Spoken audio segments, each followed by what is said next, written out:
안녕하세요, 푸우작가입니다. 오늘은 저번 시간에 이어 소니의 가벼운 4가지 렌즈 리뷰를 이어가도록 하겠습니다.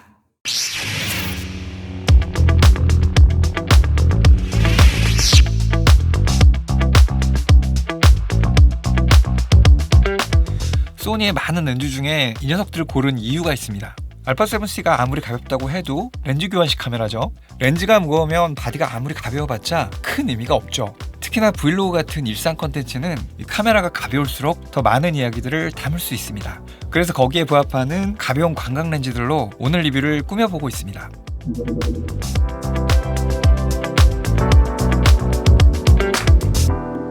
자, 먼저 첫 번째 타자는 20mm f1.8 G 렌즈입니다. 20mm는 초광각에 해당되는 화각이죠. 좁은 공간을 상대적으로 넓게 표현해주기 때문에 작은 방이나 거실에서도 상당히 시원한 느낌으로 촬영할 수 있어요. 또 대부분의 유튜버나 크리에이터들이 초광각을 좋아하는 이유가 따로 있어요. 초광각에선 인물뿐만 아니라 배경까지 넓게 잡히기 때문에 돌아다니면서 내가 있는 곳을 보여주거나 다른 사람과 함께 컨텐츠를 진행하기에 매우 좋습니다.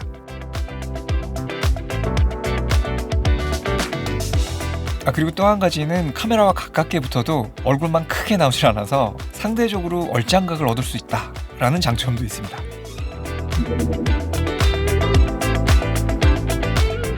보통 초광각에서는 아웃포커싱을 기대하기는 좀 어려운데요. 이 녀석은 최대 조리개 값이 f1.8까지 열리기 때문에 독특한 매력을 가진 초광각 아웃포커싱이 가능합니다.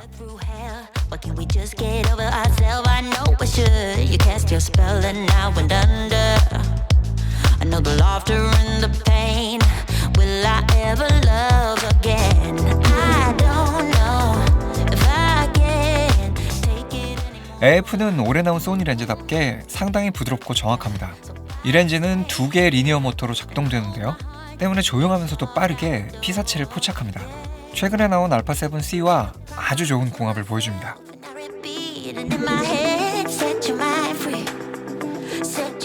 그리고 이 녀석은 나머지 렌즈들에 비해 최소 초점 거리가 짧습니다.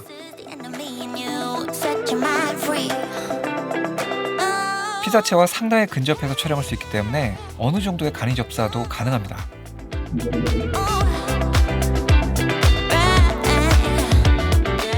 두 번째는 이사금이란 별칭을 가지고 있는 24mm f1.4 GM 렌즈입니다. 24mm, 제가 가장 좋아하는 화각입니다. 지금 이 방에서 저를 찍고 있는 화각이 바로 24mm입니다. 표준 광각이라고도 하는데요. 촬영자와 가까이 붙어있는 피사체를 배경과 함께 담기 좋은 화각입니다.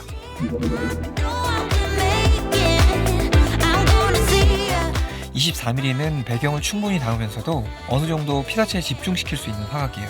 앞서 본 20mm에 비해서는 조금 좁은 화각이지만 그만큼 왜곡은 덜합니다. 또 G 마스터라는 이름답게 f1.4 최대 개방에서도 흠잡을 데 없는 탁월한 해상력을 보여줍니다.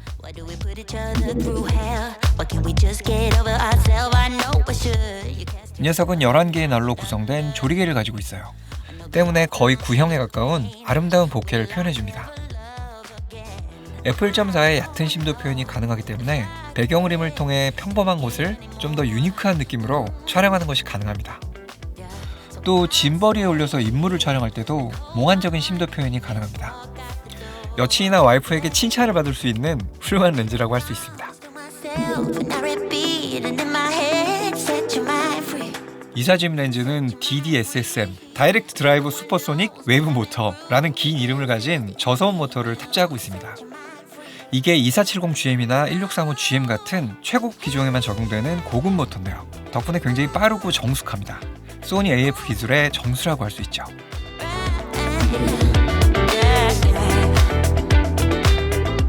최소 초점 거리는 24cm로 무난한 편입니다. 접사까지는 아니지만 테이블 위에 음식을 찍기에는 충분합니다. 제 지인 중에 캡틴 규큐라는 굉장히 잘생긴 유튜버가 한 분 계시는데요. 이 친구가 야경 찍는 걸 참 좋아합니다. 이 영상은 규큐님이 일본 여행 가서 이 24GM으로만 찍은 야경 영상입니다.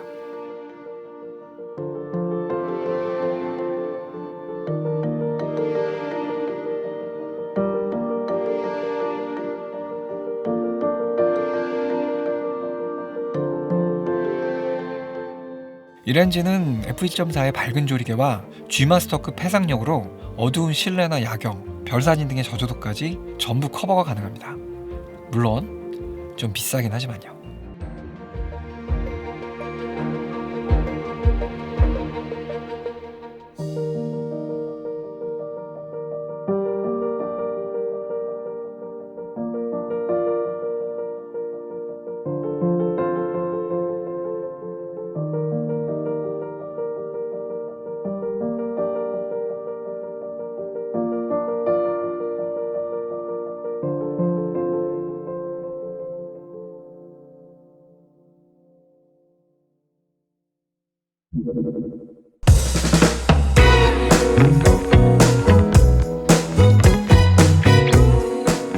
세 번째는 카페 렌즈라는 별칭을 가진 35mm f1.8 렌즈입니다.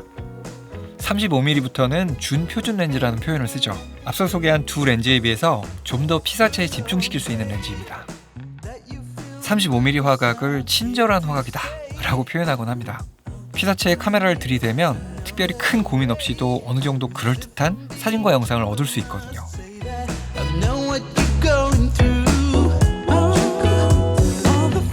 물론 고민하고 공부하면서 더 창의적인 영상과 사진을 얻을 수 있겠지만 있는 그대로 관찰하면서 담는 행위 자체를 즐길 수 있는 스냅 촬영 렌즈입니다.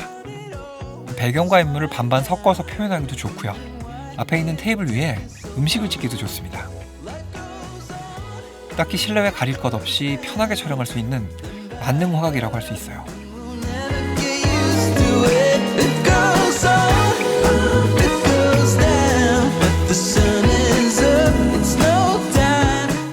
이 녀석은 9개의 조리개날을 가지고 있는데요.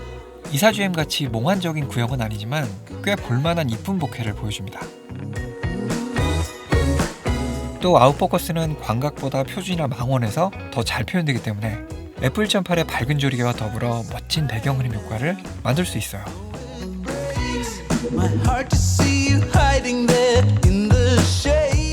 35mm 렌즈는 한 개의 리니어 모터를 가지고 있습니다.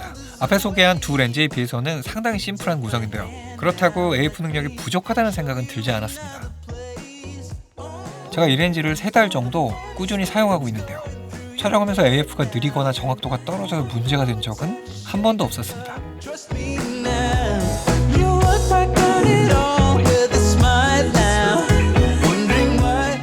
이 녀석은 앞서 본 24mm에 비해 좀 더 표준 화각에 가깝습니다. 하지만 최소 초점 거리는 22cm로 24GM에 비해서는 좀 더 근접 촬영이 가능합니다.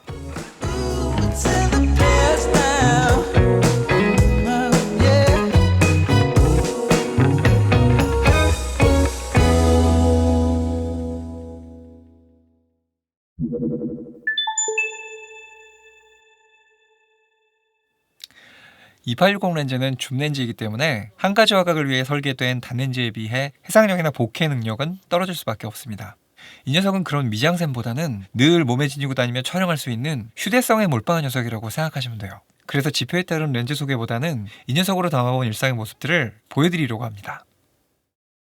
Come all ye faithful, joyful and triumphant. Come ye to Bethlehem. Come and behold him, born the King of angels.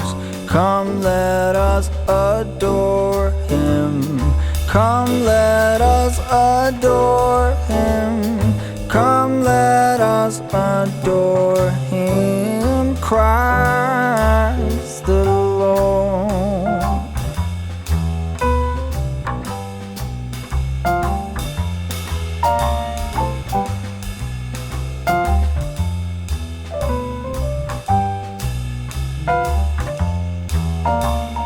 Come let us adore him.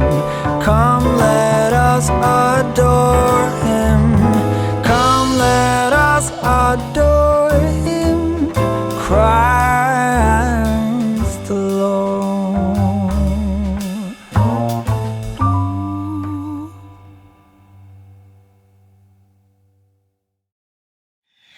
오랜만에 부담 없이 촬영 한번 해봤습니다. 이쁘고 멋진 영상보다는 내 삶을 기록하는데 오롯이 집중할 수 있어서 개인적으로는 참 좋았습니다.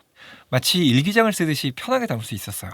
그리고 그것이 이 녀석이 가진 최고의 장점이라고 생각합니다.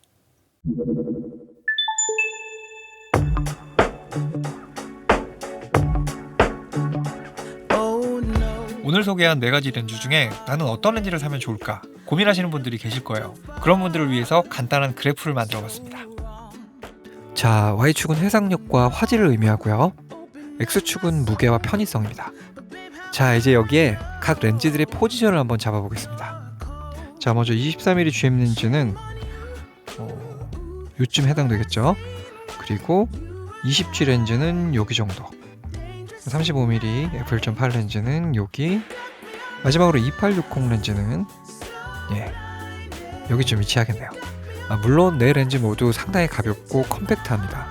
하지만 화각과 특징에 따라서 조금씩 다른 장점을 가지고 있어요. 나는 비싸더라도 해상력과 화질에 몰빵한다 하시는 분들은 24GM 렌즈를 선택하시는 게 좋고요. 나는 영상미보다는 기록하는 행위 자체를 즐긴다 하시는 분들은 2860 렌즈를 고르시면 됩니다. 그리고 초광각의 밝은 렌즈로 셀피 브이로그를 찍고 싶으시다면 20G 렌즈가 제격이고요. 마지막으로 스냅 영상이나 사진으로 삶의 순간을 포착하고 싶으시다면 35mm f1.8 렌즈를 추천드립니다.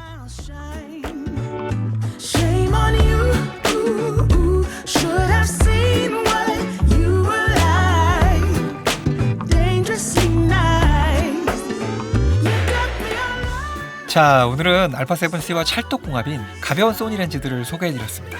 도움이 되셨다면 구독과 좋아요 잊지 마시고요. 유익한 영상 계속 받아보시길 원하시면 이 종 모양의 알람 설정도 부탁드릴게요. 지금까지 푸작가였고요. 전 다음 영상으로 인사드리겠습니다. 푸작가 물러갑니다. 푸바!